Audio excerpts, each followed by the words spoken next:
From deepfakes to AI, advances in technology make it harder than ever to distinguish between what's real and what's not. Computer scientist Walter J. Shire takes a deep dive on all of it in his new book, A History of Fake Things on the Internet. And Walter joins us now. Good morning. Good morning. Thanks for having me on today. Well, it's a little disturbing. I think we're all terrified of AI and what seems new and the fact that you can't tell what a real picture is, what's not. Do you have any tips for people to be able to spot what's new and what's fake? Yeah, this is a great question. It's so difficult these days because of advances in artificial intelligence and image editing. We have photo filtering apps on our phones that do this so rapidly.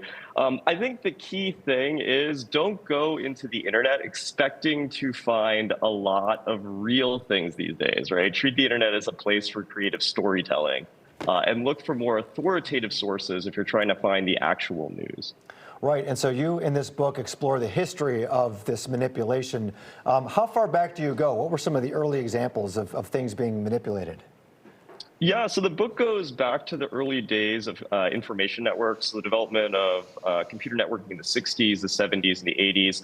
What's really fascinating is a lot of the early cases involve subcultures that adopted the internet quite early. For instance, computer hackers, who typically are sort of known, right, for their technical prowess. But in many cases, they were telling stories on the internet through creative writing that looked kind of technical, but had a lot of fictional elements. And that kind of sets a template later on for what happens when we get ordinary people joining the internet in the 90s, the early 2000s. So who exactly pioneered these ideas of like faking things that we're seeing today? Was there someone who did it first? Yeah, that's a great question. I feel it's not just one person. It's like communities adopting the internet. For instance, digital artists.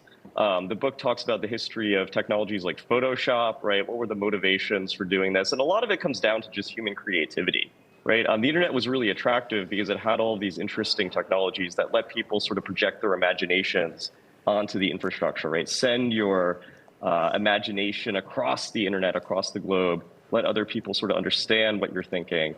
That's what makes the internet, I think, really exciting for most people and what really brought people to it at an early stage. There are so many examples that we've heard about in the news recently of these deep fakes really creating serious havoc in people's lives, where voices are recreated, images are recreated to steal identities. So tell us, do you get into any kind of like security measures of the future? Yeah, so this is an important question, especially when it comes to deep fakes. While we've heard a lot about deep fakes in a political context, that really hasn't panned out. As far as anybody can tell, deepfakes haven't had much of an impact there. But where they are really having an impact, which is really bad, things like revenge pornography, targeting individuals. There's kind of a scam aspect to this now, right? This impersonation aspect to it. I think that is a critical problem, right? And we're going to have to see some countermeasures both on the technical side of things and the non-technical policy side of things. Before we can make any sort of inroads there, right? That is a really serious social concern. So as someone who studies this, I mean, I talk to my parents and they're like, oh, what if they're worried about everything? What worries you as someone who probably like, oh, that's nothing? I mean, what worries you on the internet? I think what worries me, it's not these fakes that are quote unquote perfect, right? I mean, there's a lot of concern about, like revising history and like these like photorealistic scenes coming from generative AI models. What really worries me is content that finds an audience very rapidly, stuff that is obviously fake, for instance, memes. I think this is a vastly overlooked area of misinformation, but one that's really propelling a lot of fictional narratives that are causing problems in politics and other forums. Yeah, so how do you, I mean, like images out of areas that people don't have and they automatically go viral before they're fact checked. Do you see any regulations happening on that kind of stuff, whether it be on social media or elsewhere?